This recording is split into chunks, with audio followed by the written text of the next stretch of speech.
Bonjour YouTube, la séance est ouverte. L'ordre du jour rappelle les questions d'actualité au gouvernement. Je vous rappelle que ce stream est rediffusé sur la chaîne Twitch de SAAS Lille et que nous allons donc regarder les questions d'actualité au Sénat. Je fais la version courte aujourd'hui de l'introduction parce qu'en fait c'est sur le point de commencer. Donc aujourd'hui on va regarder le gouvernement Bayrou lors de ses deuxièmes questions d'actualité au Sénat.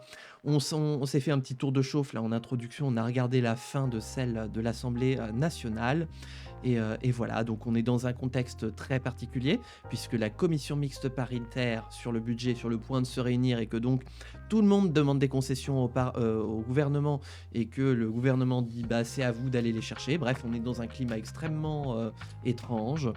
Et à côté de ça, on a un François Bayrou qui part en roue libre et qui parle de subversion migratoire, déchaînant l'ire de la gauche et du centre hier à l'Assemblée nationale, et m'est avis que donc ces propos vont trouver un écho particulier au Sénat. Voilà, donc pour l'instant, on n'a pas encore... Oups, j'ai oublié d'ailleurs de changer... On n'a pas encore le visu, mais voilà, donc ça ne saurait tarder, il est 15h, donc vous pouvez spammer l'émote de l'archer à la pendule dans le chat, sur Twitch, sur YouTube, elle n'est pas encore disponible. Bah d'ailleurs, tiens, tant qu'on y est, YouTube, je vais vous poser la question, là, dans les commentaires de cette VOD.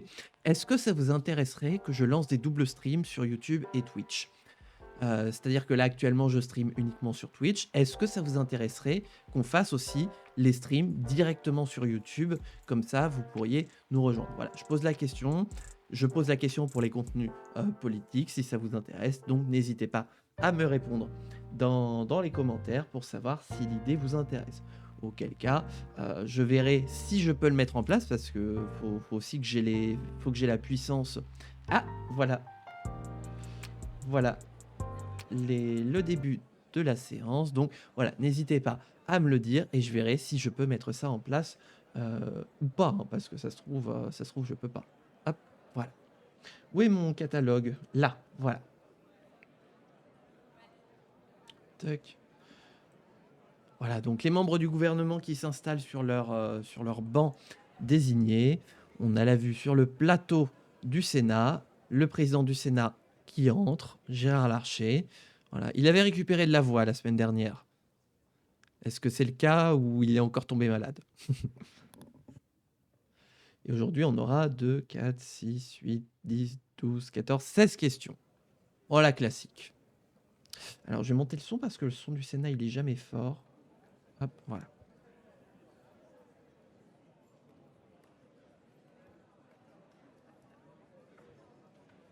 Ça bidouille, là, le petit truc, c'est le pupitre pour donner la parole et gérer les comptes à rebours. Ça bidouille, voilà, avant l'ouverture de séance.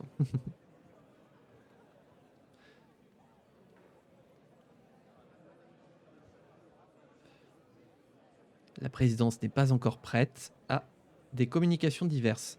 Ah bah si c'est le cas, s'il y a encore une minute de silence, merci Bâtard des Fées pour avoir utilisé les mots.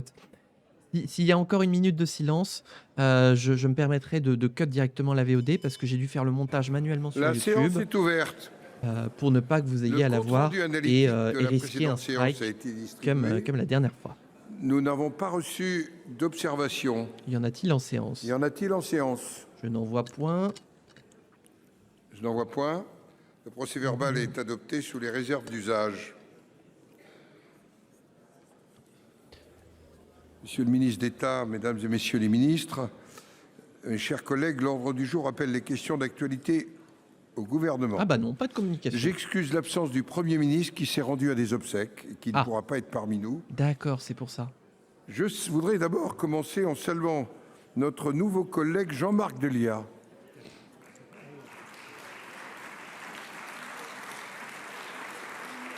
Un nouveau sénateur qui rejoint la grande famille du Luxembourg. Qui a remplacé Philippe Tabarot, nommé ministre. Ah oui, c'est vrai, il a donné sa démission. Au nom du Sénat, je vous souhaite souhaite la bienvenue parmi nous. Oui, puisque Tabarot était sénateur et il ne peut pas être à la fois sénateur et ministre, donc il a dû démissionner, il avait un délai. Je salue également le retour de collègues Agnès Canaillé et Laurence Garnier. Ah, Laurence Garnier, tiens, vice-présidente du Sénat. Je crois que c'est même la première vice-présidente du Sénat, Laurence Garnier. Que nous retrouvons avec plaisir, j'espère elle aussi, En tous les cas, la maison est toujours aussi douce et vous accueille avec bonheur. Voilà. J'aurais jamais cru entendre ça, que la maison était douce. Sur Public Sénat et sur notre site. C'est pas le qualificatif Internet. que j'aurais utilisé pour parler J'appelle du Sénat. chacun de vous, mes chers collègues, à observer au cours de nos échanges ce qui constitue une de nos valeurs, le respect, qu'il Des uns et s'agisse du des autres. respect des uns et des autres, mais aussi très concrètement le respect du temps de parole. Voilà. Soyez respectueux aussi les uns envers les autres dans les commentaires pour le groupe de de YouTube. l'Union centriste. Je viens de voir Manuel Valls, ma journée est détruite. Merci, Monsieur le Président. Non, il va pas Mesdames, répondre Messieurs les aujourd'hui. ministres, chers collègues, ma question s'adresse au garde des Sceaux. Elle concerne le meurtre d'Elias. Il avait 14 ans. Il rentrait d'un entraînement de foot. Il n'aura jamais 15 ans parce qu'il a trouvé sur sa route 2 adolescents délinquants récidivistes qui en voulaient à son téléphone portable et l'ont poignardé. J'ai bien sûr une pensée pour sa famille et ses proches. Tous 2, les délinquants, étaient connus de la justice des mineurs, l'un pour des vols avec violence et port d'armes blanches, et l'autre pour violence en réunion.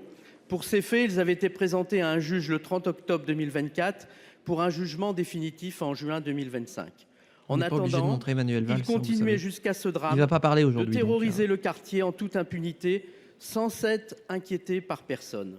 C'est toute la justice des mineurs qui est en cause. Elle n'est clairement plus adaptée à cette ultra-violence. Pour nous, il y a 2 problématiques. J'ai D'abord, préparé mon l'excès bingo pour d'indulgence. l'occasion. Donc, C'est Freud qui disait que sortez le vôtre l'indulgence aussi. est une forme cachée bingo politique. de la carence d'autorité. Une forme cachée de la carence d'autorité. Cette indulgence est perçue comme une faiblesse par ces jeunes en mal de repère et génère l'ultra-violence. Puis, deuxième problème, l'effectivité de la peine, et je dirais même la constance de la peine dès la première infraction, une exigence impérative vis-à-vis de ces mineurs ancrés dans la violence. Monsieur le ministre, à l'évidence, notre justice des mineurs fonctionne très mal.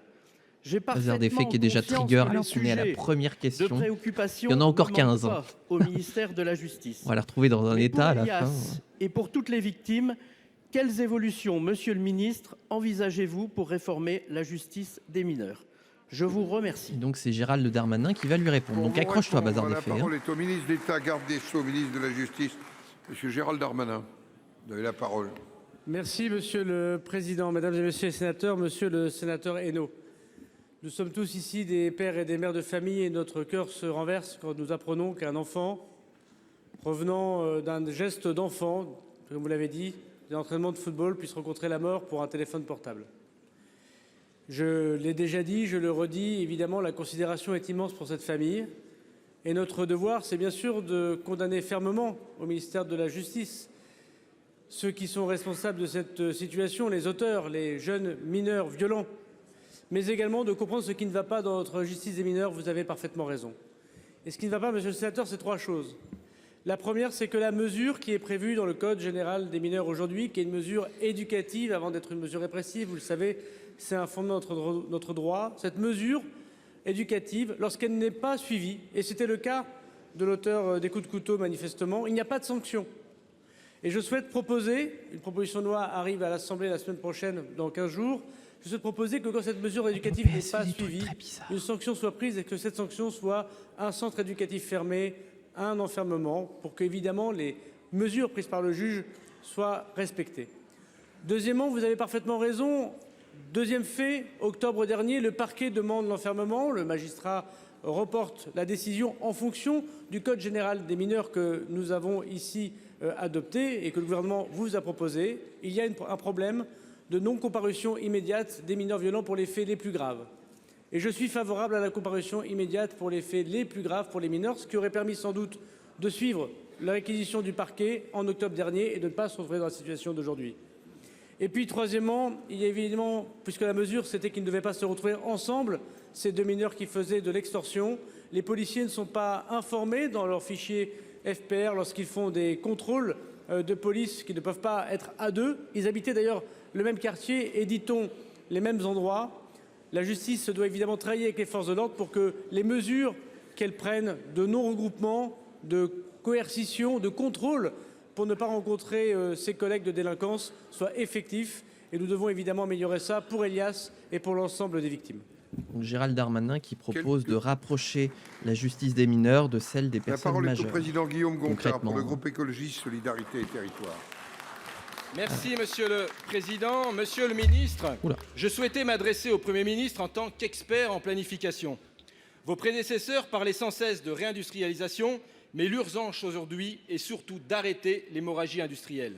Ce secteur de millions d'emplois et de souveraineté dans des domaines stratégiques a plus que jamais besoin d'un plan. Pendant que le CAC 40 reverse 100 milliards à ses actionnaires, les plans de licenciement s'accumulent dans toute la France, y compris dans des entreprises rentables. Michelin, les fonderies de Bretagne, General Electric, ArcelorMittal, Photowatt, au total, la CGT a recensé 300 plans en cours pour un total de 300 000 emplois menacés. Alors que le chômage a augmenté de Encore des plans 3,9% au Bah, dis dernier donc. trimestre, une hausse inédite en 10 ans, votre doctrine reste inflexible, poursuivre le libre-échange et la politique de l'offre, Le c'est-à-dire sénateur fait distribuer des référence milliards aux sans aucune chiffres du stratégie chômage qui sont ou parus, une contrepartie. augmentation de En Isère, la 3,9% du situation taux de de chômage Vancorex sur le dernier est un cas trimestre. d'école des effets dominos dans la filière chimique d'une ampleur sans précédent. Sa fermeture annoncée sert de prétexte aux industriels de la filière dans une visée de profit à court terme pour licencier et délocaliser. Déjà un plan de licenciement chez Arkema, à terme, plus de 6 000 emplois risquent d'être sacrifiés. Oh là là. Sans engagement volontariste de l'État, c'est notre souveraineté en matière nucléaire, d'aérospatiale et de défense que nous abandonnons.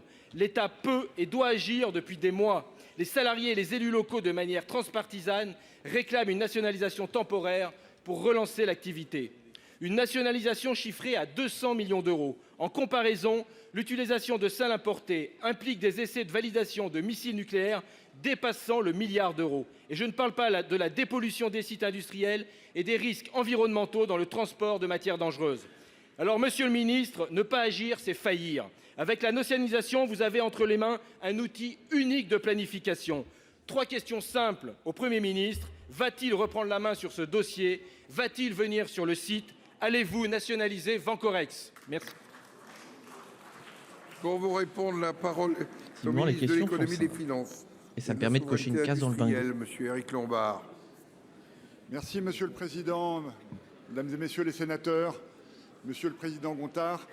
Vous parlez du dossier Vancorex et d'ailleurs vous étiez à Bercy hier avec le ministre Marc Ferracci, qui est aujourd'hui d'ailleurs sur un site industriel pour évoquer avec les élus locaux, avec les représentants des salariés, le dossier Vancorex, et qui est illustratif de ces difficultés que traverse notre industrie.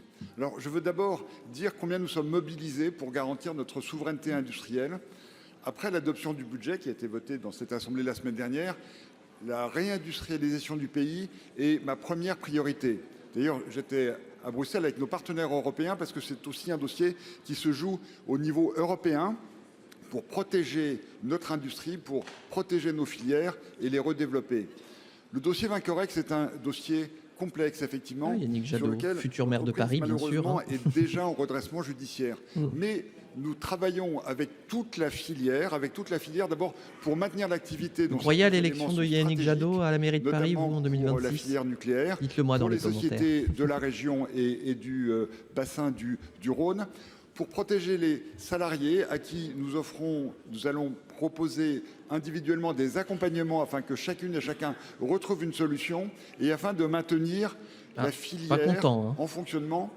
Ça ronchonne chez Sur les ce qui écologistes. concerne votre question sur la nationalisation de cette société et des autres sociétés que vous avez indiquées, vous connaissez la réponse du gouvernement. Nous pensons que dans ces cas-là, la nationalisation n'est pas la meilleure solution, la plus Vous avez fait économe un peu. de nos deniers. Je vous remercie. Bazar s'est exprimé. La parole est à Madame Marie-Claire Carrère-Gé pour le groupe Les Républicains. Alors, j'ai oublié de mettre. Pardon.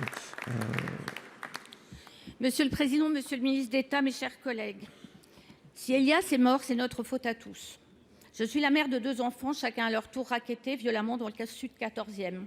J'ai essayé de leur dire de ne jamais jouer les héros face à des racketteurs. Je n'en ai pas honte. Je voulais juste être sûre qu'ils rentrent à la maison. Mais je veux me battre parce que ce n'est pas du tout la société dans laquelle j'ai envie de vivre. On avait une première question de Comment l'Union s'étonner de centriste et l'hyperviolence des maintenant une mineurs autre question si sur nous ne sur fixons cet pas les bonnes événement règles? par les Républicains. Pouvez-vous me dire, Monsieur le ministre d'État, si vous partagez les 4 points suivants? Vous en avez 3, j'en ai 4. 1. Les parents doivent être responsabilisés. Le droit à occuper un logement social en agressant les gens en bas de chez soi, cela ne devrait pas exister. Pas besoin d'allocation familiale non plus lorsqu'on gagne de l'argent en trafiquant ou en faisant du racket. Deuxième point, la punition va de pair avec l'éducation. Actuellement, on ne marche que sur une jambe. La loi interdit de fait les courtes peines de prison. Seulement 6 centres pénitentiaires pour mineurs, seulement 54 centres éducatifs fermés qui ne le sont d'ailleurs pas. Troisième point, on doit être puni dès le premier délit et puni pour ce qu'on a fait, pas pour la façon dont on se comporte par la suite avec un éducateur.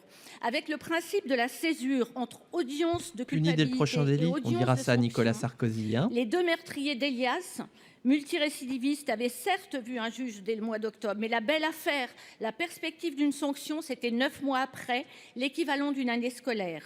La sanction, elle est hypothétique et lointaine, entre avertissement et mesures éducatives plus ou moins exécutées. La victime, on n'y pense même plus. Quatrième point, l'excuse de minorité devrait être motivée par le juge pour chaque affaire. Bien sûr, les mineurs ne sauraient par principe être jugés comme des adultes, cela va de soi. Mais ils ne sauraient non plus, par principe, être jugés 2 fois moins sévèrement. Je vous remercie. Pour vous répondre, la parole est au ministre d'État, garde des moi, Sceaux, est-ce ministre de qu'on la te dit en Justice, M. Darmanin. Merci, Monsieur le Il Président. ne faudrait pas Mesdames les et juger messieurs comme les des sénateurs, adultes, Madame la donc ministre jugeons-les comme des Clerget. adultes, mais ce Sur sont les des 4 enfants, points, je donc vais vous jugeons-les comme des répondre enfants. le plus clairement possible. Faut choisir un moment. Excuse de minorité motivée par le juge, oui. C'est ce que j'ai dit à votre collègue Hainaut. J'y suis favorable. La proposition de loi de l'Assemblée nationale le prévoit. Sans doute une modification, une meilleure rédaction pourrait être possible. On travaillera avec le Sénat, mais j'y suis favorable. La césure qui avait été imaginée dans le Code général des mineurs avait des avantages de rapidité de traitement de la décision, mais des inconvénients de différenciation trop forte entre ce qu'on entendait et la punition. Et vous avez raison, l'éducation va avec la punition la plus rapide possible. Et il est certain que ce qui compte dans la justice, ce n'est pas la grandeur de la peine, mais sa certitude. Et donc je suis favorable également à 2 fois moins regarder, sévère, mais peut-être à disons une évaluer, fois. ça fait maintenant 3 ans, cette césure, notamment à l'aune de ces faits divers J'ai pas ignobles, compris. et de pouvoir modifier les choses, évidemment, y compris, pourquoi pas, dans le texte législatif qui nous arrive avec vous ici au Sénat. Troisièmement, le fait que la punition puisse être en lien avec des courtes peines, je me suis déjà exprimé sur ce point. Il faut que nous distinguions courte peine et ultra courte peine. De ce point de vue, les instructions des gardes des Sceaux qui consistaient à dire moins de 6 mois de prison, pas de prison, ne sont pas les politiques pénales que je veux mener. Je prendrai bientôt l'initiative de retirer ces instructions pénales, puisque par ailleurs, les quantums de peine ont parfois augmenté du fait que les juges du siège, pour être certains que quelqu'un est en prison, ont augmenté les quantums et donc fait naître la surpopulation carcérale. Pour ça, il faut changer notre modèle J'ai l'impression que ça pénitentiaire. fera pas Je maintenant, m'y suis mais exprimé, mais on discrètement. aura l'occasion d'en reparler. Ça Il y frappe, a aussi mais un problème de discrètement. nombre de magistrats. Il y a un juge pour enfant pour 300 gamins. Il n'y a que 650 places en centre éducatif fermé. Attendez, C'est je pour vais ça que vérifier. j'ai fait rajouter. Je vous laisse avec Gérald. Hein. 50 juges Je vais vérifier, à tout de suite. si je Soyez suis sage. mettre dans les tribunaux pour enfants. Enfin, la responsabilité des parents, j'y suis favorable, mais, madame la sénatrice, parce que je connais aussi, comme vous, des femmes seules qui élèvent des enfants dans des conditions extrêmement difficiles et qui un jour ont un gamin, alors qu'ils travaillent de nuit à l'hôpital de Tourcoing, ont des mauvaises fréquentations.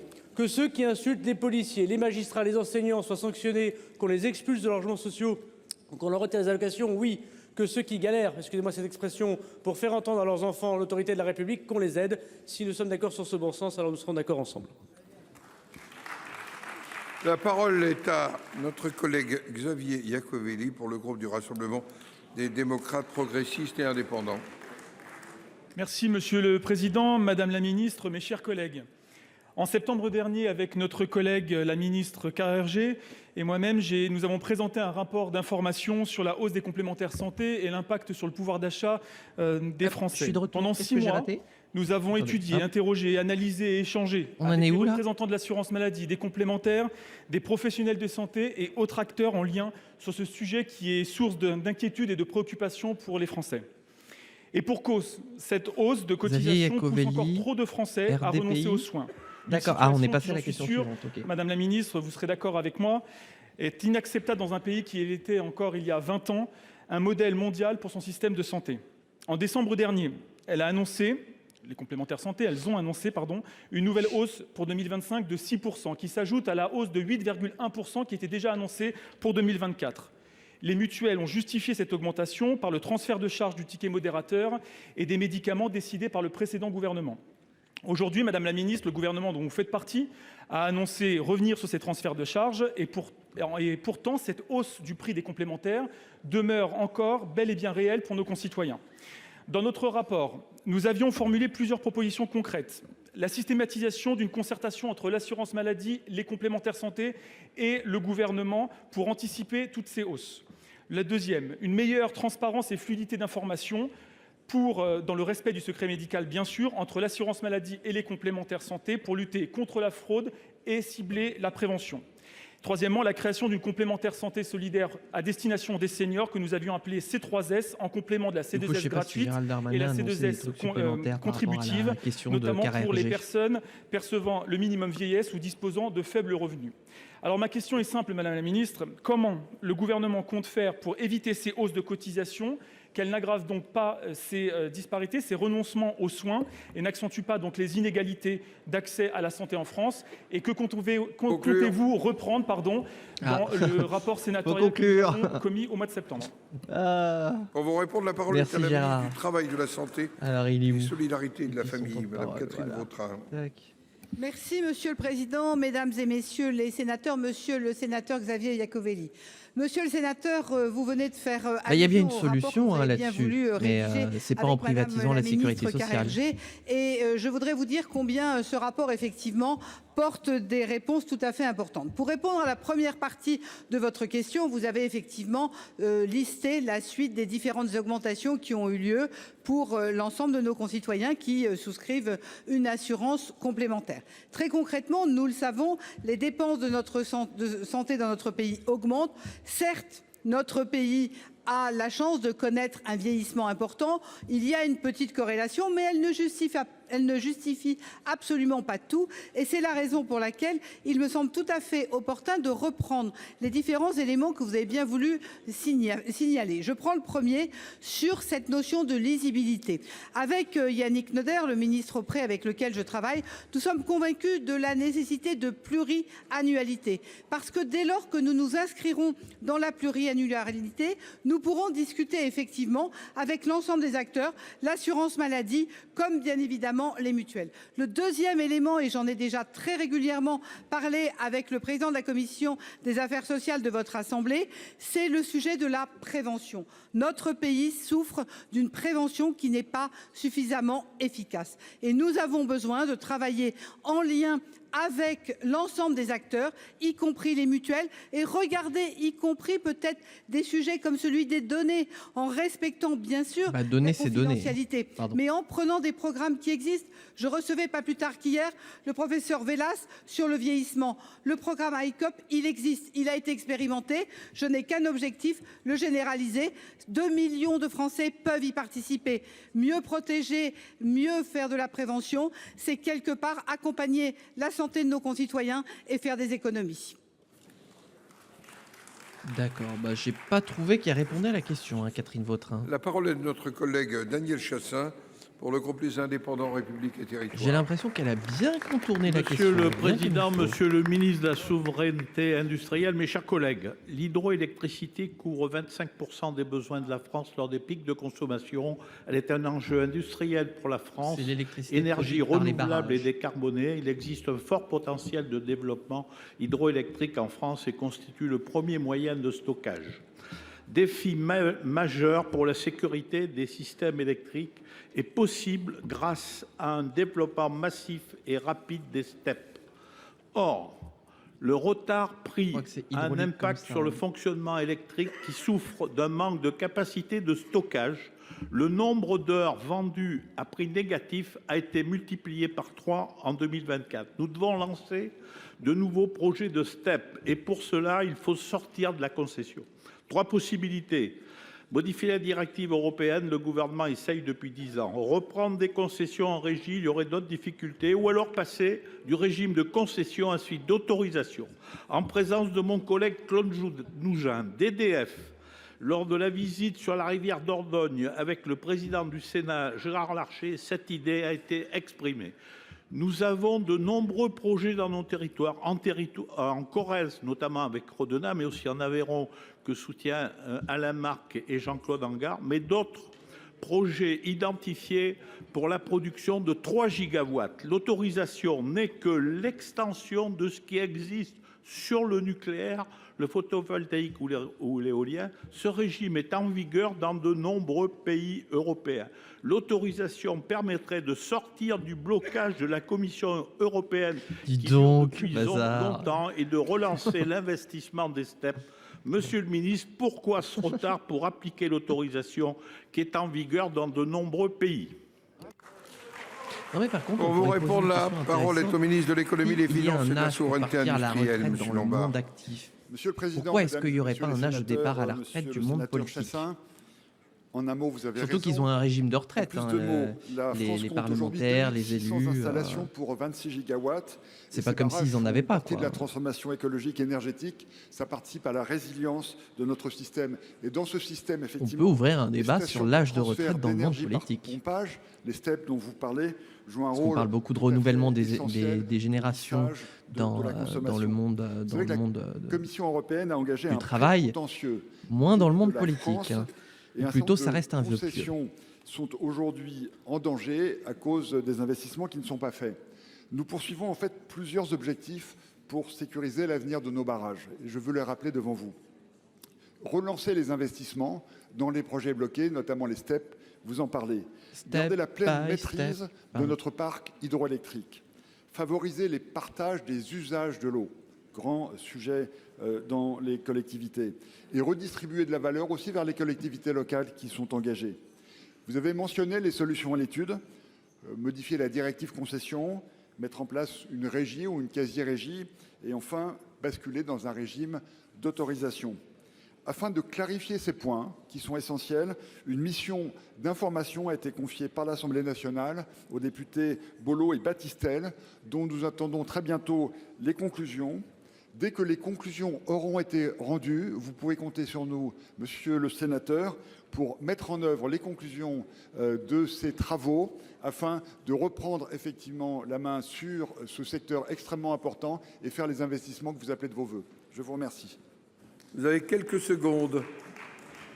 Oui, Monsieur le Président, il est absolument nécessaire de sortir de cette impasse pour EDF, pour nos territoires, pour valoriser et augmenter l'énergie de notre pays. Merci.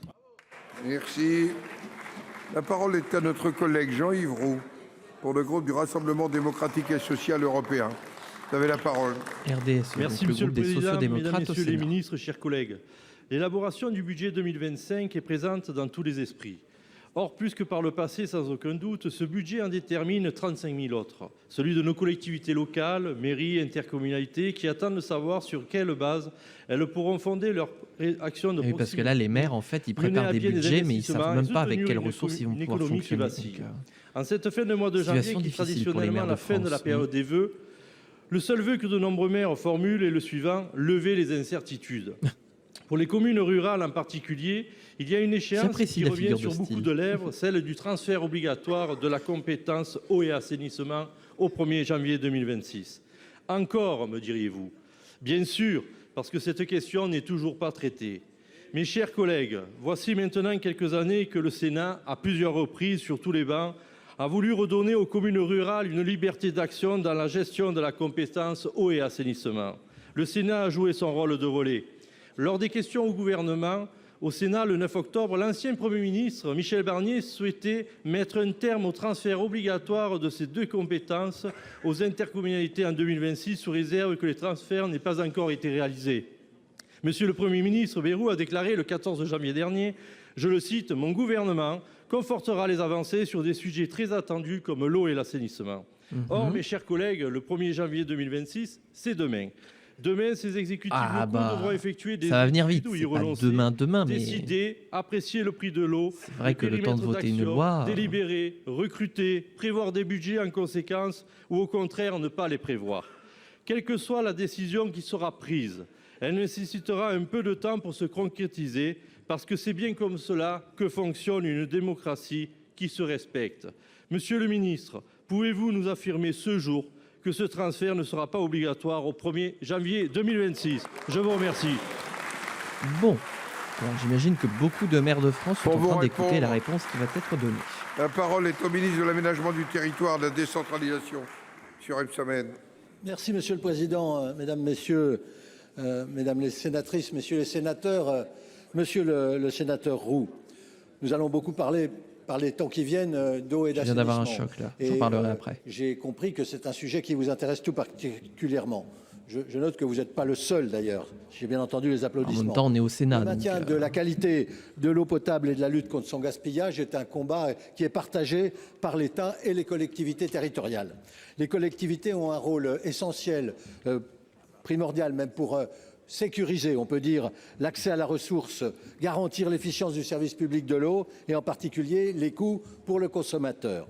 L'État est à leur côté pour les accompagner. Vous me demandez très directement si je suis favorable à la suppression, comme le prévoit une récente proposition de loi sénatoriale, du caractère obligatoire en 2026 du transfert de compétences eau et assainissement vers les EPCI, issus de la loi NOTRe. Je vous réponds tout aussi directement.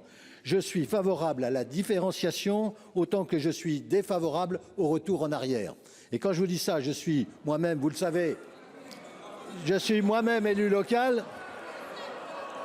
Je suis moi-même élu local et je sais l'intelligence locale qui est la meilleure connaisseuse des spécificités de chaque territoire.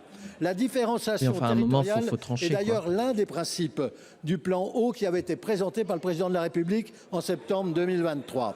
C'est pourquoi je suis favorable pour les collectivités locales qui n'y ont pas déjà procédé à supprimer l'obligation de transfert vers les EPCI de ces compétences eau et assainissement. L'objectif d'une mutualisation à l'échelle infracommunautaire reste quand même un objectif serein que nous devons porter ensemble. Je vous remercie. Donc c'est plus obligatoire, c'est facultatif et recommandé, mais le ministre souhaite que ce ne soit plus obligatoire. Pour le groupe socialiste. J'imagine que certains maires seront rassurés. Voilà. Big up à vous, hein, les maires qui regardaient cette VOD, hein, on pense à vous. Monsieur le Président, mes chers collègues, Monsieur le Ministre, Et donc je ne peux rester silencieux après les propos tenus par le Premier ministre lundi soir et réaffirmés hier devant l'Assemblée nationale en réponse à Boris Vallaud. Des propos applaudis copieusement par les députés du Rassemblement national, le regard gourmand et le sourire aux lèvres. Je ne peux me résoudre à ce qu'un Premier ministre, qui doit tout au front républicain, se laisse submerger par le vocabulaire de l'extrême droite. Les étrangers représentent 1 habitant sur 10 dans notre pays. Ne vous laissez pas submerger par les fantasmes et les contre-vérités. Non, la France n'est pas submergée par l'immigration. Le rôle d'un Premier ministre, ce n'est pas d'attiser les peurs, c'est de dire la vérité aux Français. Je vous avais dit qu'on parlerait de cette question. Cette question doit être abordée dans un climat apaisé, sans tomber ni dans l'angélisme ni dans l'amalgame. Ce n'est pas un tabou. Socialistes, nous regardons la réalité en face. Oui, l'immigration doit être inclusive et raisonnée. Oui, il manque aujourd'hui de véritables politiques d'intégration. Il faut traiter cela sérieusement, pas en stigmatisant celles et ceux qui ont fait le choix, souvent contraints de s'installer sur notre sol, d'y fonder leur famille et d'y construire une nouvelle vie. Celles et ceux sans qui les hôpitaux, où nous nous faisons soigner, les aides à domicile qui prennent soin de nos parents, les supermarchés où nous faisons nos courses, sans eux, rien de tout cela ne pourrait fonctionner. Comme un Français sur 5 d'origine étrangère, le fils d'immigrés juifs polonais que je suis a été meurtri par ses propos, comme la majorité des Français. Pour ma part, c'est la République qui m'a submergé. Ce sont les valeurs qui ont permis à ma famille de s'épanouir en France et à moi de la servir. Monsieur Barnier a été censuré pour s'être fourvoyé dans des négociations avec l'extrême droite. Alors, Monsieur le Premier ministre, Mesdames et Messieurs les ministres, voulez-vous Alors attention, dépendre... elle va partir celle-là. Monsieur le Premier ministre, Mesdames et Messieurs les ministres, voulez-vous dépendre aussi du Rassemblement national? Parce que nous ne voulons pas que notre pays vive sous tutelle de l'extrême droite et parce que nous sommes responsables, nous avons accepté de discuter avec vous.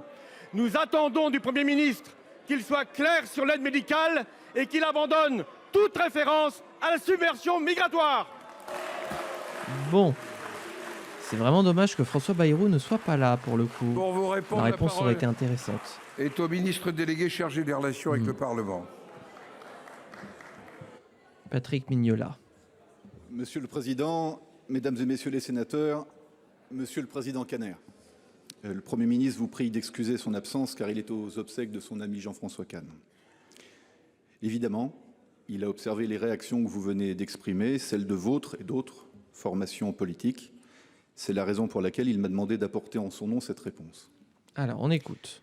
La question migratoire est source de tensions qui mettent à l'épreuve toutes les sociétés occidentales, et la nôtre n'y échappe pas. La traiter par le côté passionnel, c'est le meilleur moyen de ne jamais y répondre, et j'ai entendu que c'est aussi votre conviction. Les mots sont des pièges. Est-ce qu'il y a un sentiment de submersion? Dans les sondages, les 2/3 des Français expriment ce sentiment, mais on ne retient dans cette expression que le mot de submersion et non celui de sentiment. Nous ne pouvons écarter ce que nos concitoyens éprouvent et expriment. Mais si nous regardons les choses en face, nous serons en capacité de maîtriser et d'accueillir correctement ceux qui viennent dans notre pays, comme c'est notre devoir. La question, c'est la panne de l'intégration. L'intégration a été la dynamique singulière de la société française. Elle est vécue par des millions de personnes, oui. Et en particulier par tous ces Français dont les ancêtres viennent de pays voisins ou lointains. C'est la vie de celles et ceux qui accompagnent nos enfants, nos aînés, qui travaillent dans nos restaurants, les médecins dans nos services d'urgence, les informaticiens, les entrepreneurs. Tous participent à la vie de notre pays et contribuent à sa richesse. Ce sont aussi ces enfants qui vont à l'école. Les instruments d'une intégration réussie, nous les connaissons. Le travail, la langue, les principes de la République, le principe de laïcité. C'est notre héritage commun, humaniste. C'est ce que nous devons transmettre. Mais tous ces instruments qui font notre fierté sont aussi dans la tourmente. Si nous améliorons notre éducation, si nous sommes fiers de nos principes, si nous sommes aussi plus rigoureux et efficaces pour faire respecter la loi, alors l'intégration pourra être réussie. Mesdames et messieurs les sénateurs, Monsieur le Président, ce sont ces réponses que nous devons tous reconstruire ensemble. Merci. Bon, j'ai l'impression que dans le fond, en fait, il pense toujours ce qu'il a dit, hein, et qu'il a juste enrobé dans une belle écriture. Notre collègue pour Alexandre faire penser Basquin pour le l'inverse. groupe communiste républicain citoyen écologiste Kanaki. Merci, Monsieur le Président. Ma question s'adresse à Madame la Ministre chargée du Travail et de l'Emploi. Madame la Ministre, fin 2024, le chômage a connu la plus forte hausse depuis 10 ans, hors crise Covid. Depuis ? Une hausse de 3,9% par rapport au trimestre précédent. Les jeunes de moins de 25 ans sont malheureusement les plus touchés. Un chiffre à mettre en adéquation avec le nombre record de défaillances d'entreprises. Toutes catégories confondues, ce sont plus de 6,2 millions de personnes qui étaient déjà enregistrées à France Travail il y a un an. 6,2 millions. Derrière les statistiques, ce sont autant de familles, de personnes seules, meurtries, qui aspirent à trouver un emploi et à vivre avec Pensez un à faire salaire votre décent. actualisation mensuelle pour tous ceux Entendez-vous, qui êtes Madame la inscrits au Ministre, chômage. les témoignages de ces salariés France Travail. qui ont appris brutalement que la porte de leur C'est le moment. entreprise était désormais fermée. Beaucoup racontent qu'ils se sentent invisibles, mis de côté, bafoués. Et c'est pas fini. Les indicateurs montrent que la situation va s'aggraver avec une multiplication de plans sociaux à venir. 300 000 emplois pourraient être détruits prochainement. Une situation catastrophique, conséquence Combien de la politique On parlait de 140 000 il y a 3 mois. et dont vous ne vous 300 éloignez 000. pas.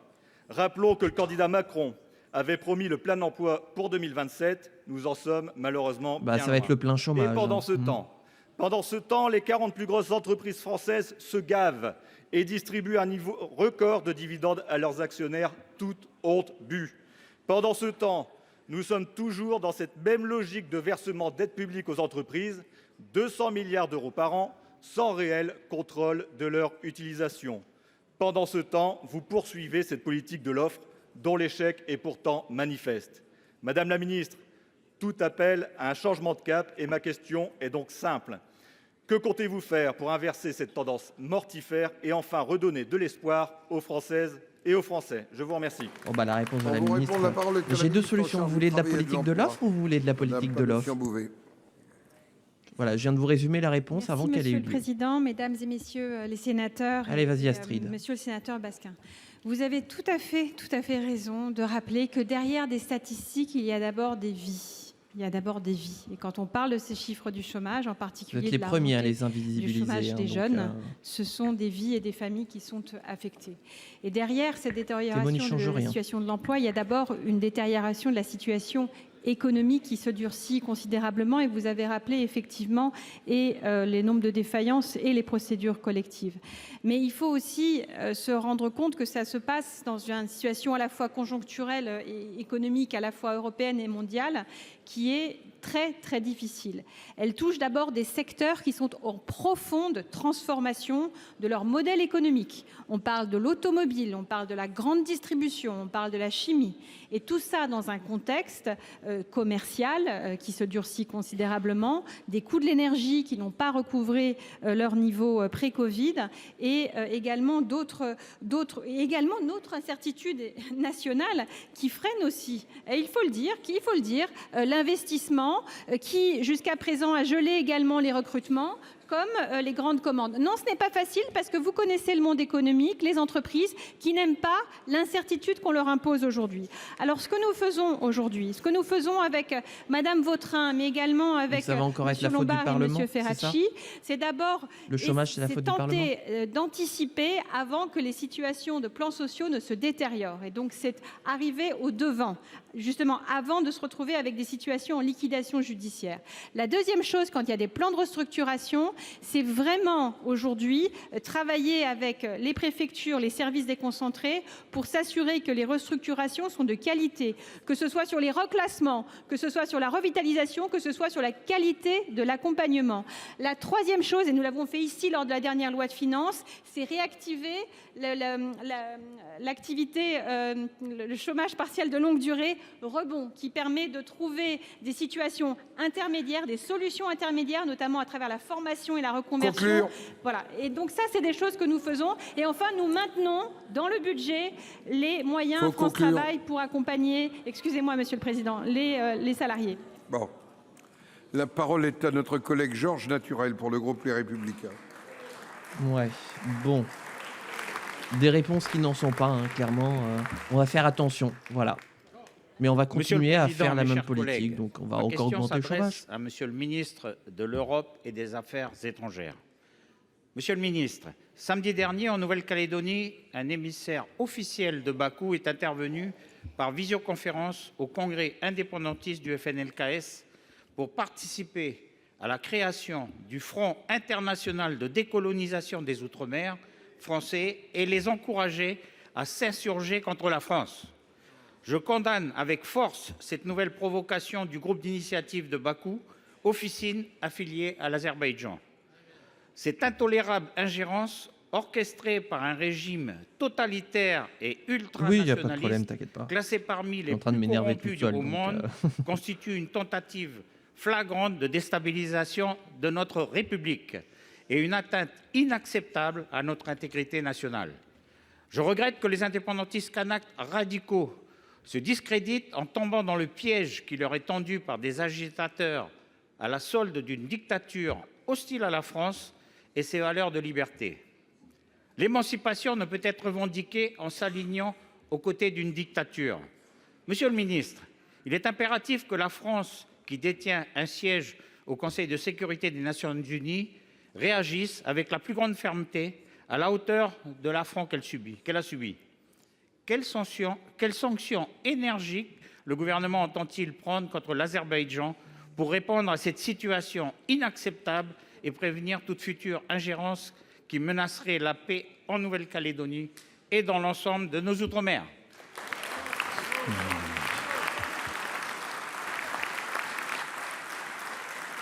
Pour vous répondre, la parole est au ministre de l'Europe et des Affaires étrangères, Monsieur Jean-Noël Barrot.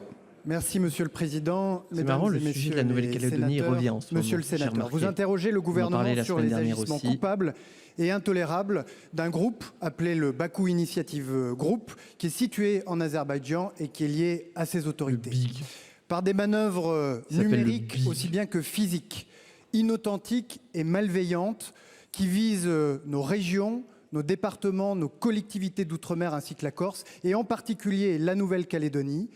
Ce groupe a démontré sa volonté manifeste de tenter de s'ingérer dans notre débat public et de porter atteinte aux intérêts fondamentaux de la nation, et en l'occurrence notre intégrité territoriale et la sécurité publique. C'est pourquoi nous ne nous laisserons pas faire.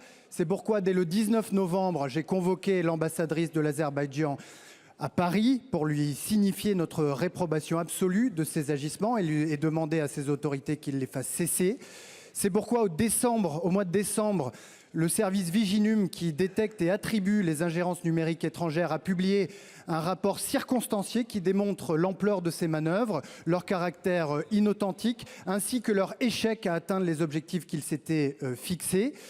Et c'est pourquoi, si l'intervention à laquelle vous avez fait allusion est intervenue en visioconférence, c'est précisément parce que nous avons empêché, par des sanctions, les autorités azéries de participer à ce forum organisé par ce groupe. Ah oui, il devait être là en Avec le présentiel. ministre d'État, ouais. ministre des Outre-mer, nous nous tenons à vos côtés, nous nous tenons aux côtés des Néo-Calédoniens en les appelant à ne pas tomber dans le piège qui est ainsi dressé.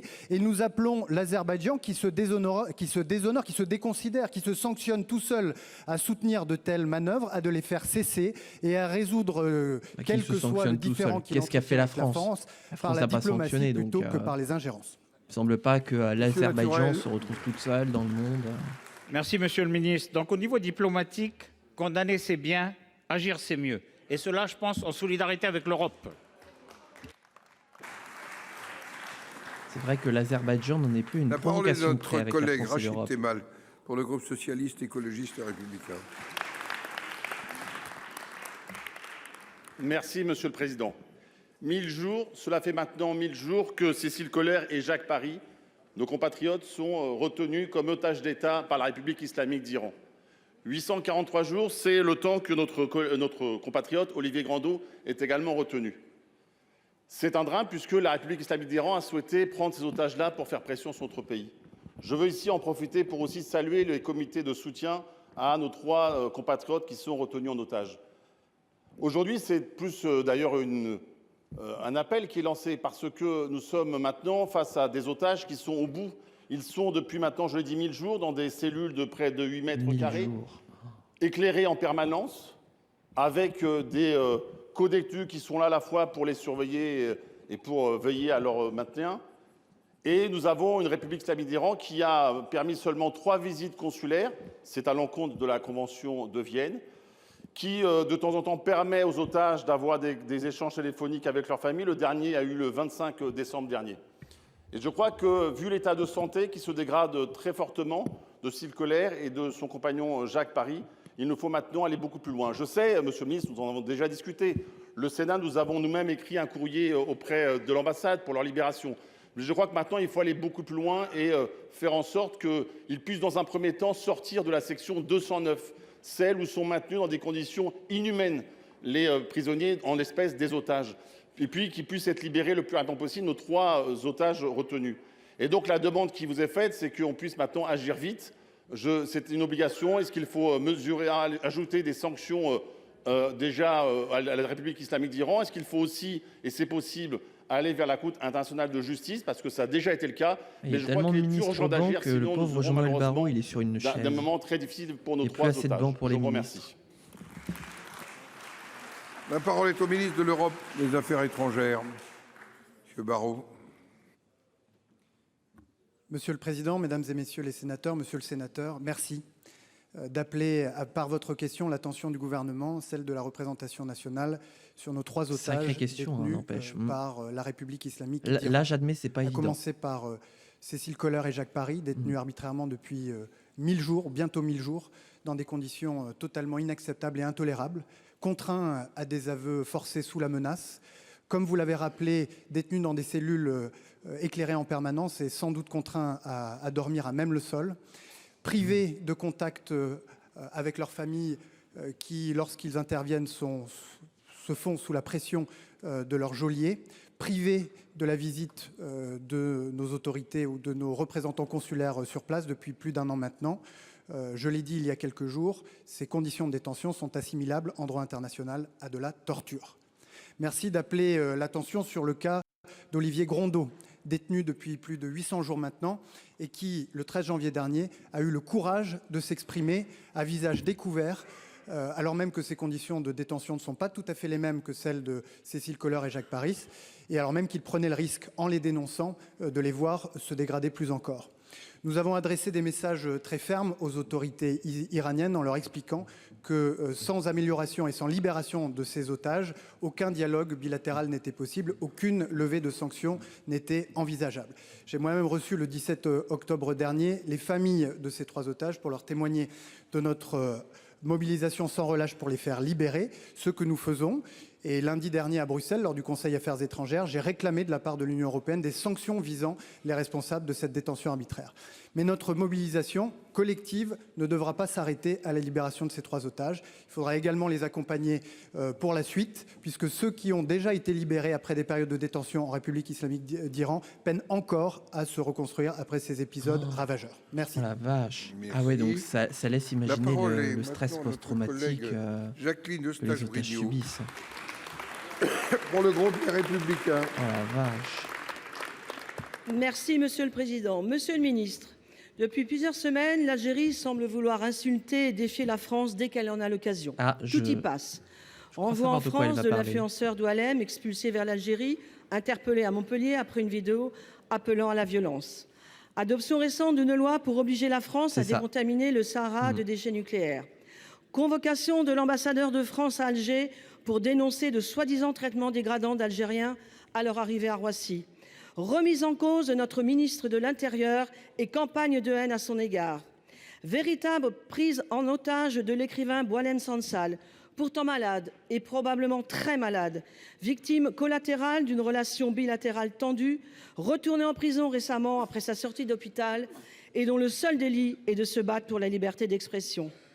Prise de position inimaginable, voire impensable, du recteur de la Grande Mosquée de Paris qui a osé se prononcer contre la résolution du Parlement européen du 23 janvier condamnant la détention de Boualem Sansal et réclamant sa libération immédiate et inconditionnelle. Et cerise sur le gâteau, une dette de 45 millions d'euros auprès des hôpitaux de Paris en 2023, alors que le Sénat avait déjà pointé une dette de 27 millions en 2017.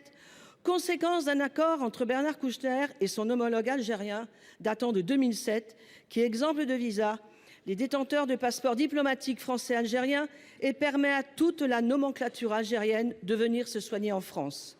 Il serait grand temps de couper le cordon, de prononcer le divorce et de cesser d'accepter ces humiliations permanentes. Alors, Monsieur le Ministre, êtes-vous prêt à remettre en cause cet accord de 2007 qui n'a rien à voir avec les accords franco-algériens de 1968 et qu'il faudra bien un jour par ailleurs aussi dénoncer, comme le souhaite l'immense majorité des Français? Effectivement, l'Algérie a adopté hier une loi qui va obliger la France à décontaminer le Sahara suite aux essais nucléaires réalisés il y a longtemps maintenant, plusieurs décennies. La question c'est comment est-ce que l'Algérie peut forcer la France de le faire, quoi, parce qu'il ne me semble pas que la France soit très motivée à le faire. Vous posez une question globalement sur l'Algérie où je pense que le ministre de l'Intérieur et le garde des Sceaux pourront globalement vous répondre si ce n'est déjà fait. Je vais revenir, cette question me permet simplement de peut-être répondre factuellement sur les soins dispensés par notre système de santé français sur des ressortissants qui ne sont pas français, qui ne résident pas en France et qui par définition ne sont pas donc des assurés de notre sécurité sociale. Alors tout d'abord, il y a des accords internationaux qui permettent à ces personnes, à ces patients de venir se soigner en France. C'est-à-dire que l'Algérie n'a pas payé à peu près 800 millions d'euros par an qui, à peu près à plus de 99%, sont des ressortissants de l'Union européenne, de la Suisse ou de l'espace de l'Union européenne. Et dans à peu près 50% des cas, c'est des soins qui sont dispensés par les hôpitaux publics et qui sont globalement recouvrés.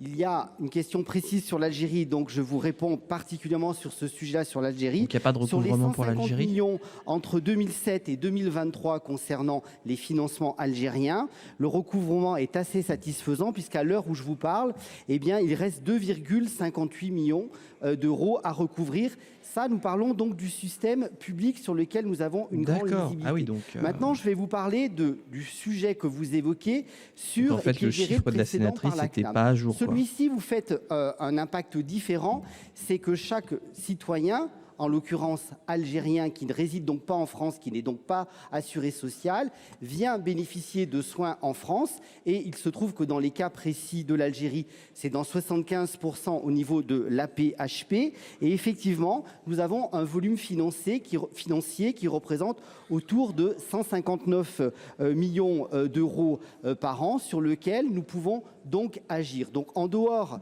et dans le respect des accords que nous aurons à avoir avec l'Algérie, nous pouvons, nous, avec Catherine Vautrin, au sein du ministère de la Santé, pouvoir remettre ce que j'ai pu évoquer, la tolérance zéro vis-à-vis d'une forme de fraude, en modernisant notre système d'information et en le sécurisant pour pouvoir avoir ces informations-là dans le système hospitalier. C'est 1 milliard qui est dédié, tout en permettant également la sécurisation de la carte vitale et surtout d'avant d'accepter ces soins. Est-ce qu'il est en train de dire que les Algériens sont des fraudeurs? Des soins programmés, qu'il y ait une entente préalable et un devis avec un financement en amont. Merci. Madame Eustache-Brinio. Ah oui, il avait dépassé de 40-50 secondes. Merci. La parole est à Madame Catherine Morin-Desailly pour le groupe de l'Union centriste. Monsieur le Président, mes chers collègues, ma question s'adresse à Monsieur le ministre de l'Europe et des Affaires étrangères. Combien de temps encore allons-nous tolérer que les géants du numérique américain ou chinois défient ouvertement nos lois, mettent en danger nos enfants, manipulent les opinions et s'ingèrent dans nos processus électoraux pour saper nos démocraties ? L'activisme politique dangereux du propriétaire de X et le chantage inadmissible exercé par le président des États-Unis sur la Commission européenne pour qu'elle abandonne enquêtes et sanctions vis-à-vis des plateformes appellent à des actions fermes et immédiates. Merci au Premier ministre espagnol Pedro Sánchez qui, à Davos, a appelé à se rebeller et à proposer des alternatives. Pouvez-vous, Monsieur le Ministre, nous dire la position et la stratégie que la France, elle, entend défendre au sein du Conseil européen pour convaincre les 26 qu'à ce stade, c'est vraiment de la survie économique et politique de l'Union dont il est question? Allez-vous exiger la stricte application, voire le renforcement des règlements numériques européens, DMA, DSA, règlement IA? Et aussi, en matière industrielle, quelles mesures concrètes allez-vous aussi proposer pour briser enfin le cycle de nos dépendances technologiques dangereuses sur lesquelles, ici, nous n'avons cessé d'alerter depuis des années et dont messieurs Draghi et l'État font le dramatique constat? Je vous remercie. Pour vous répondre, la parole est au ministre de l'Europe et des Affaires étrangères, Monsieur Barrot. Quelle sera la réponse européenne, puisque c'est une question européenne? Chacun connaît ici votre expertise sur ces sujets. C'est pas moi, c'est l'Europe. Voilà, je viens de résumer la réponse. Entre autres, les réalisations qui ont été celles de la France en 2022 lorsqu'elle occupait la présidence du Conseil de l'Union européenne, c'est-à-dire les règlements que vous avez évoqués. Parce que oui, plus que jamais, il est essentiel que la Commission européenne puisse faire respecter les règles. On l'a vu il y a quelques semaines. En Roumanie, c'est une élection présidentielle qui a dû être annulée parce qu'elle a été perturbée au travers de manœuvres de désinformation instrumentalisant une plateforme de réseaux sociaux, en l'occurrence TikTok. Ces règles, elles sont connues, elles sont simples. Les plateformes de réseaux sociaux en Europe doivent veiller à ce que leurs services ne viennent pas perturber la sécurité publique, la santé publique et le débat public, sous peine d'amendes qui peuvent aller jusqu'à 6% du chiffre d'affaires mondial et jusqu'à une restriction de l'accès aux services en Europe. Ces sanctions, elles sont entre les mains de la Commission européenne qui a diligenté un certain nombre d'enquêtes depuis que ces règles sont entrées en vigueur. Enquête qu'elle doit maintenant clôturer pour procéder à des sanctions. C'est le gage de la crédibilité, si je puis dire, de ces règles nouvelles que nous nous sommes données. C'est pourquoi nous avons appelé la Commission à aller en ce sens. Moi-même, lundi, je l'ai rappelé à la commissaire en charge, Madame Virkkunen. Mardi, c'est Benjamin Haddad, ministre de l'Europe, qui a remis avec ses collègues ministres de l'Europe une lettre appelant la Commission à agir prestement. Et puis je vois que des parlementaires européens et français, Aurore Lalucq et Marie-Claire Carrère-Gé, ont déposé une plainte devant l'Arcom, que l'Arcom a transmise devant la Commission. Bref, la Commission n'a plus d'excuses, si je puis dire, et il lui faut agir, sans quoi nous serons bien obligés de lui demander de permettre aux États membres d'agir à sa place. Et quant à l'avenir, il faut que nous puissions nous détacher de nos dépendances et il faut que nous puissions, pour les années qui viennent, être propriétaires de nos propres outils, parce que celui qui forge les outils a toujours plus d'impact que celui qui les régule. C'est tout l'enjeu du sommet mondial sur l'intelligence artificielle qui se tiendra dans quelques jours à Paris et qui sera l'occasion pour nous toutes et tous d'affirmer notre volonté de faire de la France et de l'Europe une puissance et une souveraineté numérique pour que nous ne dépendions plus des milliardaires américains ni chinois. Bon voilà, il n'y avait pas vraiment de réponse à attendre, sinon de dire que ça se joue au niveau Oui, européen. il s'agit vraiment, monsieur le ministre, vous l'avez rappelé, d'un véritable sursaut industriel. Et je crois que la France et l'Union peuvent et doivent être replacées au cœur de la compétition mondiale de l'innovation technologique et ne pas se laisser écraser dans la guerre homérique que se livrent Américains et Chinois à coups de chiffres. Je voudrais dire que le plan Horizon 2030 est défaillant et doit être rapidement révisé. Il lui manque un financement européen stratégique associant recherche et développement dans une logique open source, afin et qu'il y ait une doctrine assumée de la commande publique pour renforcer notre souveraineté. Il faut aussi rappeler à Madame von Leyen que nos données sont un actif stratégique majeur. Elles ne sont pas négociables, y compris contre du gaz. Voilà, c'est un discours extrêmement volontariste que nous souhaiterions avoir, vous l'avez rappelé, à l'ouverture du sommet mondial de l'IA. Rien ne serait pire d'ailleurs que d'y dérouler une énième fois le tapis rouge à Elon Musk, Mark Zuckerberg ou leurs acolytes, uniquement dominés par la préoccupation de leurs entreprises et le remodelage de l'Europe et du monde à leur propre image. Je vous remercie. Merci. La parole est à notre collègue Christophe-André Frassa pour le groupe Les Républicains. Il nous reste encore 4 questions et on en aura terminé. Merci, Monsieur le Président. Ma question s'adresse à Monsieur le ministre de l'Europe et des Affaires étrangères. Monsieur le ministre, depuis plus de 30 ans, le conflit qui ensanglante la région du Kivu et plus largement l'Est de la RDC ne cesse de préoccuper la communauté internationale sans pour autant qu'elle prenne une position claire et sans ambiguïté. À chaque action, des milices, à chaque drame, une condamnation, un soutien et rien de plus. Avec la prise de Goma par le M23, nous atteignons un point de bascule. Là encore, il n'y a eu qu'un soutien à la RDC et une condamnation du M23 et du Rwanda. Hier, notre ambassade à Kinshasa et plusieurs autres ont été les cibles d'attaques inadmissibles.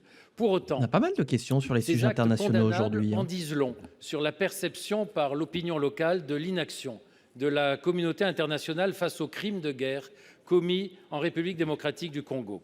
Alors, n'est-il pas temps, Monsieur le ministre, d'aller au cœur et au fond du problème, c'est-à-dire de prendre enfin des sanctions ciblées contre le M23 et surtout contre les deux pays qui le soutiennent et l'arment depuis bien trop longtemps, à savoir l'Ouganda et le Rwanda? Monsieur le ministre de l'Europe et des Affaires étrangères. C'est encore à vous. Pour répondre à la question, Monsieur Barrot. Voilà. Décidément, il y a pas mal, les sénateurs, monsieur pas le mal la sénateur, parole, Jean-Noël. Avec vous, je veux rendre hommage aux agents et aux diplomates de notre poste à Kinshasa qui a été pris d'assaut hier, dont un des bâtiments a été incendié, ce qui me permet de rappeler qu'ils sont bien souvent en première ligne pour défendre nos intérêts dans des situations extrêmement difficiles et que leur engagement, leur dévouement et leur courage forcent notre admiration et notre respect. Solidarité. S'agissant des événements que vous évoquez à l'est de la République démocratique du Congo, la France condamne fermement l'offensive menée par le M23 et soutenue par les forces armées rwandaises. Elle porte atteinte à l'intégrité territoriale et à la souveraineté congolaise. Elle aggrave une crise humanitaire qui est d'ores et déjà la deuxième, la plus grave sur toute la planète, en ayant provoqué depuis le début de l'année plus de 400 000 déplacements de population, après les 2 millions de personnes déplacées l'année dernière, et en mettant à rude épreuve les forces onusiennes, la MONUSCO, qui sur place protègent les populations civiles et dont 3 casques bleus ont d'ores et déjà payé de leur vie leur engagement au service de leur protection. Dans ce contexte, la France se mobilise. Le président de la République, ces derniers jours, s'est entretenu avec les 2 chefs d'État ainsi qu'un certain nombre d'autres dans la région pour créer les conditions du rétablissement du dialogue. Au Conseil de sécurité des Nations Unies, nous avons soutenu la République démocratique du Congo dans sa demande d'organiser 2 réunions d'urgence et nous avons porté une déclaration dans laquelle les agissements du M23 soutenus par les forces armées rwandaises sont condamnés ouvertement et sans aucune forme d'ambiguïté. Et avant-hier à Bruxelles, c'est sous notre impulsion que la haute représentante de l'Union européenne a à son tour condamné cette offensive et appelé à un cessez-le-feu immédiat. Vous le savez, jusqu'à présent, c'est le processus de Luanda qui a organisé la relation entre RDC et le Rwanda, et c'est le processus de Nairobi qui a organisé les relations entre le RDC et les groupes rebelles dont le M23 fait partie. Ce sont des médiations qui auraient dû porter des fruits et qu'il faut continuer de soutenir, mais en tout état de cause, c'est par le dialogue et par la diplomatie que une solution sera trouvée à l'escalade à l'est de RDC. Et à plus long terme, c'est en s'attaquant aux causes profondes du conflit, qui sont des causes de nature économique, de nature minière, que la région pourra retrouver la paix, la stabilité et la prospérité. Voilà la réponse du ministre, encore une fois, qui appelle finalement à une réponse là aussi européenne. Monsieur le ministre, cette question, on condamne, est partagée. mais il manque l'essentiel. C'est-à-dire que, rien que pour vous rappeler, l'Union européenne finance à hauteur de 20 millions l'armée rwandaise pour intervenir au Mozambique. Sans aucune garantie ni aucun contrôle que ce financement n'aille pas ailleurs. Ah ça, on est les champions. Le Rwanda est un exportateur de coltan. Alors il n'y en a pas un gramme sur son sol. Et 60 à 80% des réserves mondiales de coltan se trouvent, comme par hasard, à l'est de la RDC. Là aussi, il y a quand même de quoi s'étonner qu'il n'y ait pas de sanctions là-dessus. Je relaye et je fais au nom de 95 parlements francophones l'appel solennel à ce qu'il y ait des sanctions. Ce serait l'honneur de la France d'être à la tête de demandes de sanctions contre l'Ouganda et contre le Rwanda. Ce serait son honneur. Merci. Donc le sénateur qui appelle à des sanctions en lien avec la francophonie. La parole est à notre collègue Colombe Brossel pour le groupe socialiste, écologiste et républicain. Merci Monsieur le Président, mes chers collègues. Ma question s'adresse à la ministre de l'Éducation nationale. Ah, Babette. La mobilisation des socialistes et notamment des sénateurs socialistes pendant le débat budgétaire à l'appui de la mobilisation intersyndicale a permis l'annulation de la suppression de 4000 postes d'enseignants dans l'éducation nationale, dont plus de 3000 rien que pour le premier degré. L'annonce du Premier ministre le 15 janvier dernier sur ce sujet a entraîné un immense soulagement dans les communautés éducatives. Et les déclarations de la ministre de l'Éducation nationale à l'appui de cette décision ont permis enfin de considérer que la baisse démographique allait être envisagée comme une opportunité de faire baisser le nombre d'élèves par classe, nos classes qui sont encore parmi les plus chargées d'Europe. Et pourtant, après cet immense soulagement, c'est l'incompréhension qui arrive avec les annonces des rectorats dans les territoires. Dans les villes comme dans les zones rurales, malgré cette annulation de la suppression de 4000 postes, des suppressions de classes dans les écoles, dans les collèges sont annoncées aux communautés éducatives dans le plus grand chaos. Ici, des suppressions de classes dans des écoles dont les effectifs sont stables, voire en hausse. Là, des suppressions contestées par l'ensemble des communautés éducatives, car à contretemps des évolutions démographiques reconnues par tous. On est bien loin des engagements présidentiels de ne pas fermer de classe sans l'avis du maire. On est loin des engagements des nombreux ministres de l'Éducation nationale de construire des cartes scolaires pluriannuelles. On les compte plus, là, les ministres de l'Éducation nationale. On est dans l'opacité. J'ai vu ça m'a beaucoup fait rire. C'est un peu le poste de professeur de défense contre les forces du mal. C'est un poste maudit. Et ça alimente le désarroi des enseignants, des parents, des élus. À Paris, comme dans le Lot, le Gers, la Somme, la Nièvre, le Nord, la Gironde, la Moselle et la liste est longue, c'est l'incompréhension qui prévaut. Alors, Madame la Ministre, ne laissez pas le désordre s'installer quand l'école a, au contraire, besoin d'un cap et de stabilité. Mais du coup, c'est pas Elisabeth. Pour vous répondre, la parole est au ministre chargé de l'enseignement supérieur et de la recherche, Monsieur Philippe Baptiste. Merci beaucoup, Monsieur le Président. Madame la sénatrice, merci. Ah, mais elle ne doit pas être là. Je tiens tout d'abord à excuser la ministre d'État qui est retenue en Conseil supérieur de l'éducation. Et je vous remercie pour votre question qui permet de clarifier quelques enjeux absolument essentiels. Vous le savez, les moyens pour la rentrée 2025 ont été fortement revus à la hausse par rapport au projet de loi de finances déposé en octobre 2024. Tellement qu'on continue de fermer des classes. Justement pour répondre aux enjeux éducatifs, alors même que l'année scolaire 25-26 sera marquée par une nouvelle baisse significative des effectifs scolaires. Il faut dire que 92 700 élèves en moins seront présents dans le système éducatif, dont 80 000 dans le premier degré. Nous avons proposé ainsi de maintenir les moyens de la rentrée dernière et de revenir intégralement sur les réductions de postes initialement prévues. C'est notre objectif et nous espérons que la commission mixte paritaire conclura bien en ce sens. Comme vous, nous pensons que la baisse démographique doit être un levier pour améliorer l'école et pour réduire les inégalités. Alors pourquoi supprimer des classes ? Les inégalités entre élèves, mais les inégalités entre territoires. Et ce sera le cas. Concrètement, à la rentrée 2025, les conditions d'apprentissage seront améliorées. Le nombre moyen d'élèves par classe, ce qu'on appelle le taux d'encadrement, atteindra un niveau inégalé, historiquement bas, depuis que cet indicateur est mesuré. Il y aura en moyenne 21,1 élèves par classe contre 23,2 en 2017. Cette stabilisation des emplois nous permettra de consolider les brigades de remplacement. Et pour ce qui est de la situation particulière, je prendrai un exemple autour de Paris. Madame la sénatrice, la rentrée sera marquée par une baisse de près de 3000 élèves dans le premier degré. Et à Paris, le nombre moyen d'élèves par classe est l'un des plus bas de France et passera sous la barre de 20 élèves en moyenne à la rentrée 2025. Je vous remercie. Ça serait intéressant de parler des couronnes parisiennes plus que de Paris. Merci, j'ai bien entendu votre réponse. Je ne suis pas sûre que vous ayez compris ni ma question ni mon interpellation. La parole est de notre collègue Alain Joyandet pour le groupe Les Oh, le Républicains. petit taquet derrière les oreilles. Merci, Monsieur le Président.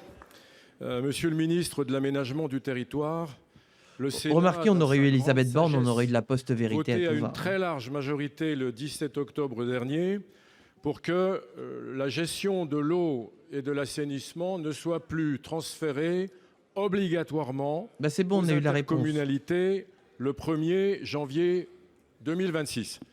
Ce vote a été acquis avec l'avis favorable du gouvernement de Michel Barnier. Donc ma question est très simple. Le gouvernement de François Bayrou est-il du même avis, sur la même ligne? Si oui, monsieur le ministre, quel est votre calendrier? Car il y a vraiment urgence. Eh bien, regardons l'action au magnétoscope, Thierry. Pour vous répondre, la parole est au ministre de l'Aménagement du Territoire et de la Décentralisation, M. Rebsamen. Merci, Monsieur le Président, Mesdames les sénatrices, Messieurs les sénateurs. Monsieur le sénateur Alain Joyandet, je vois que la question vous taraude effectivement et je vais y répondre. Non, mais je vous ai dit, il y a des mères qui vont regarder ce stream aussi. Comme j'ai eu l'occasion de l'indiquer tout à l'heure au sénateur Jean-Yves Roux, je suis favorable à la différenciation territoriale et donc à la fin de l'obligation de transfert des compétences eau et assainissement des communes vers les EPCI. Si le début de la réponse tout à l'heure n'était pas clair, la fin de la réponse l'était. Pour autant, je suis également défavorable, je le redis, à tout retour en arrière qui viendrait percuter les transferts déjà réalisés. Et j'ajoute, en tant qu'élu local et connaisseur, je crois, de ces sujets, je suis persuadé des bénéfices de la mutualisation, de la compétence, même si elle ne s'opère pas au niveau de l'EPCI. Ça peut être effectivement infracommunautaire au niveau d'un syndicat de communes, vous le savez très bien, ou même d'un syndicat mixte. J'y vois d'ailleurs un gage de la préservation de la ressource en eau, de la capacité à faire des investissements importants dans les années à venir et une garantie de la cohésion territoriale. Nous ne pouvons pas avoir de recul sur cette ambition. Et je suis sûr que vous partagez cette position. Enfin, s'agissant de votre question sur le véhicule législatif, je vais dire les choses comme ça, il nous faut effectivement trouver ensemble la meilleure méthode. La proposition de loi relative aux compétences eau et assainissement sera également examinée à l'Assemblée nationale. L'objectif est clair, l'adoption d'une réponse législative dès que possible. Merci. Bon, finalement, on a vraiment regardé l'action au magnétoscope, parce qu'il a redit la même chose. J'accueille favorablement la réponse claire du ministre François Rebsamen. Le comme de l'eau de roche. Qui est voté au Sénat comporte la restriction que vous indiquez. Il n'y a pas de retour en arrière dans notre texte. C'est uniquement pour ceux qui ne sont pas encore passés en intercommunalité. Enfin, monsieur le ministre, on n'a pas beaucoup d'argent à apporter à nos collectivités locales. Au moins, donnons-leur la liberté. Faisons confiance à nos élus locaux qui, eux, un élément de gèrent leur collectivité Faisons locale confiance en bon père à de famille. telle personne, telle Et ça personne. fera beaucoup d'économies, ça ne coûtera rien à l'État. Faisons confiance à nos élus. Ils font souvent beaucoup avec très peu. Et dans cette Assemblée, rendez-vous compte, ma première proposition c'en est même un concept mobilisateur. 2017, avec quelques collègues ici. Si nous y arrivons dans les semaines à venir, on aura galéré quand même pendant 8 ans ici, pour arriver à cette solution que des milliers de communes attendent. Mais je ne reviens pas non plus sur les questions d'intérêt de l'intercommunalité. Mais laissons la liberté. Il n'y a pas un territoire qui se ressemble. Simplifions et arrêtons de donner des décisions qui viennent de Paris pour tous les territoires. Il regarde la cam, là, il me faisait peur, le sénateur. Il me regardait directement dans les yeux, il me faisait peur. La parole est à notre collègue Laurence Muller-Bronn pour le groupe Les Républicains. Allez, la dernière question. On vous écoute. Merci, Monsieur le Président. Ma question s'adresse au ministre de la Santé. Monsieur le ministre, j'ai été alertée par les équipes médicales des CHU de Strasbourg et de Colmar, dans le Bas-Rhin, et par l'ARS Grand Est sur la suppression des financements spéciaux destinés aux centres de recensement et de prise en charge des Covid longs. Pourtant, la HAS a confirmé que plus de 2 millions de personnes sont touchées par cette pathologie en France, tout particulièrement chez les jeunes actifs. Le Covid long est devenu une maladie chronique, fréquente, marquée par des symptômes lourds tels que de graves dysfonctionnements cognitifs, des troubles cardiovasculaires, de l'épuisement, des dysfonctionnements musculaires, des anomalies immunologiques, des inflammations diffuses et bien d'autres symptômes. La loi du 24 janvier 2022 prévoyait la mise en place d'une plateforme dédiée au recensement des malades et à leur prise en charge. Et près de 2 ans plus tard, les décrets d'application de cette loi n'ont toujours pas été publiés et la plateforme On dirait une stratégie de péter le thermomètre. Voilà, on ne peut plus savoir combien il y en a si on n'a pas de moyens pour les mesurer. Ah, en janvier 2025, on nous annonce que les centres Covid longs, qu'ils n'ont plus de financement. Dans le Grand Est, 4 centres risquent d'être supprimés. Les patients sont alors condamnés à l'errance médicale. Monsieur le ministre, que pouvez-vous nous dire à propos de ces financements ? La question est intéressante là-dessus. Pour vous répondre, la parole est au ministre chargé de la Santé et de l'accès aux soins, Monsieur Noder. Monsieur le Président, Madame la sénatrice Müller-Bronn, Mesdames et Messieurs les sénateurs, simplement vous redire que l'affection Covid long est une affection pour laquelle nous avançons pas à pas, puisque le mécanisme physiopathologique n'est encore pas totalement décrit ni confirmé. Nous avons avancé progressivement avec une première étude dans Lancet en 2021, confirmée par des critères à la Haute Autorité de Santé, et ensuite avec une définition de l'OMS. Donc face à ce syndrome de Covid long encore mal étiqueté et mal connu, il y a eu des fonds d'amorçage qui ont été dédiés à chacune des agences régionales de santé pour justement prendre en charge et amorcer des filières spécifiques pour la prise en charge de ces patients. Vous l'avez dit vous-même, les symptômes sont riches, parfois lourds. Plus de 200 symptômes ont été recensés dans cette maladie, et au fur et à mesure que les choses se précisent, eh bien, les patients se sont intégrés dans des circuits de prise en charge, de consultation, de soutien psychologique, d'hospitalisation et de centres médicaux de réadaptation qui les font basculer à terme dans un dispositif de financement de droit commun. C'est pour cette raison-là que nous avons préféré augmenter l'Ondam pour qu'il n'y ait pas d'économie sur le soin et que ces patients, comme les autres, puissent être pris en charge. Et concernant les décrets qu'il manquerait, en fait, c'est une autre voie qui a été précisée, c'est celle de pouvoir avoir l'efficacité, puisque sur le site santé.fr, chaque patient et surtout son médecin traitant peut trouver le centre de référence de proximité au niveau départemental ou au niveau régional où adresser les patients. Donc il s'agit surtout d'une prise en charge coordonnée. Oui, mais si on ferme les centres dans le Grand Est, concernant l'ARS Grand Est, elle a bénéficié d'1 million d'euros de fonds d'amorçage, et pour avoir vu sa directrice générale encore la semaine dernière avec la ministre Vautrin, nous n'avons pas été saisis spécifiquement d'une situation. Donc aucun patient ne sera laissé tomber par sa prise en charge. Il aura une prise en charge hospitalière ou en ville, conformément à sa prise en charge de sa pathologie. Madame Müller-Bronn. Monsieur le ministre, je suis désolée, mais ce ne sont pas les retours de terrain. J'ai eu moi-même la RS Grand Est hier encore en ligne. En 2022, 700 000 euros ont été accordés pour ces 4 centres de recensement et de prise en charge. En 2024, 278 000 euros, et le deuxième semestre a été pris sur les propres fonds. J'ai été alertée par les médecins qui n'ont plus de fonds du tout dédiés pour ces plateformes de soins. Il y a plus de 450 malades traités sur les CHU de Colmar et Strasbourg, y a pas qui de ne patients, peuvent plus quoi. être pris en charge. Je ne parle pas de Nancy, Reims et Metz. Donc je vous invite à rencontrer les médecins dans le Bas-Rhin, à venir parler avec eux, mais il y a vraiment urgence. Merci. Oui, donc là, il y a un vrai problème. Il dit qu'il y a des centres, mais qu'il n'y en a plus. Enfin, vraiment, là, c'est curieux comme question. Messieurs les ministres d'État, mesdames et messieurs les ministres, merci. Ah oui, la séance est terminée. Nos prochaines questions d'actualité auront lieu le mercredi 5 février. La date à retenir du prochain Café Normand. À 16h30 pour la suite de l'examen de la proposition de loi visant à sortir la France du piège du narcotrafic. Ah oui. La séance est donc suspendue. Tac. Allez, hop, on repasse là. Voilà.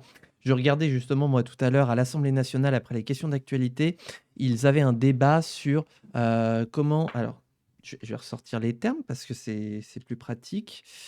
Tac. Un débat sur comment prévenir les litiges relatifs aux obligations de décence énergétique. Là, pour le coup, ce débat, je le trouve bien plus intéressant à l'Assemblée nationale. Et ben, vous savez quoi, c'est la question subsidiaire que je vais poser à YouTube sur la conclusion de la VOD. Puis après, nous, on va débriefer les questions d'actualité au gouvernement en off. Est-ce que ça vous intéresserait de voir des débats comme ça sur des sujets un peu spécifiques à l'Assemblée nationale comme au Sénat? Voilà.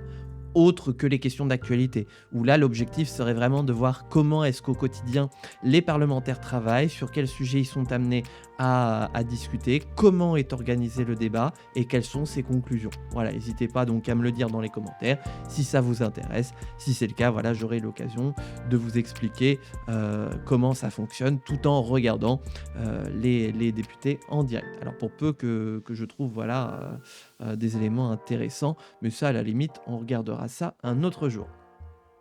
YouTube, donc je vais terminer cette rediff de ce Café Normand dédié aux deuxièmes questions d'actualité du gouvernement Bayrou. Question dont était absent justement François Bayrou, merde son nom m'avait échappé là l'espace d'un instant, ainsi que Elisabeth Borne, donc ce qui fait que toutes les questions n'ont pas pu trouver réponse de la part des sénateurs qui posaient des questions au ministre subsidiaire, voilà, mais des questions, enfin des réponses apportées quand même. Quant à la qualité des réponses, je vous laisse seul juge. Moi j'ai un petit peu esquissé ce que j'en avais pensé. Voilà, ça m'a échappé, mais voilà, je suis un être humain comme tout le monde. Hein. J'ai mon avis sur la question. Voilà. Beaucoup de questions, j'ai remarqué, je l'ai déjà signalé sur les questions internationales, en vrai, qui ont pas mal été répondues par Jean-Noël Barrot, qui a eu sa petite heure de gloire, littéralement. Voilà. Quelques éléments sur donc, la situation économique du pays, sur le taux de chômage, sur les plans sociaux, quelques questions sur la sécurité, finalement pas tant que ça, alors que d'habitude, on connaît le Sénat quand même un peu spécialiste de ces affaires-là. Des questions pas mal, bah oui, sur les intercos forcément, puisque le Sénat reste toujours la chambre des territoires, où ce sont les maires qui sont les électeurs des sénateurs. Voilà. Et bah écoutez, on a fait le tour globalement. Voilà. Et bah n'hésitez pas à me dire ce que vous en avez pensé dans les commentaires. N'hésitez pas à liker avant de vous enfuir. Voilà. N'hésitez pas aussi à regarder le reste des cafés normands pour un petit peu tout ce qui a été fait. Tant en termes de pédagogie que review d'actualité, hein, puisque le Café Normand, c'est un petit peu des deux. Donc voilà, n'hésitez pas à regarder la playlist entière. Hein, elle mérite le coup d'œil quand même. Voilà. Je pense que je l'aurais mis dès le début de la VOD, histoire de... c'est un petit peu mon réflexe que je fais d'habitude, l'habitude que j'essaye de prendre. Voilà, n'hésite pas non plus à t'abonner si le contenu te plaît et que tu veux voir plus de contenu politique. Et n'hésite pas à mettre la cloche si tu veux voir aussi ce que je propose en termes de pédagogie et de gaming. Voilà, puisque cela forme le triptyque de la chaîne. Je ne continue pas plus loin avec vous YouTube, je m'arrête là pour cette VOD. Hein. On se retrouve bientôt pour de prochaines aventures. D'ici là, portez-vous bien, amusez-vous bien et ciao YouTube.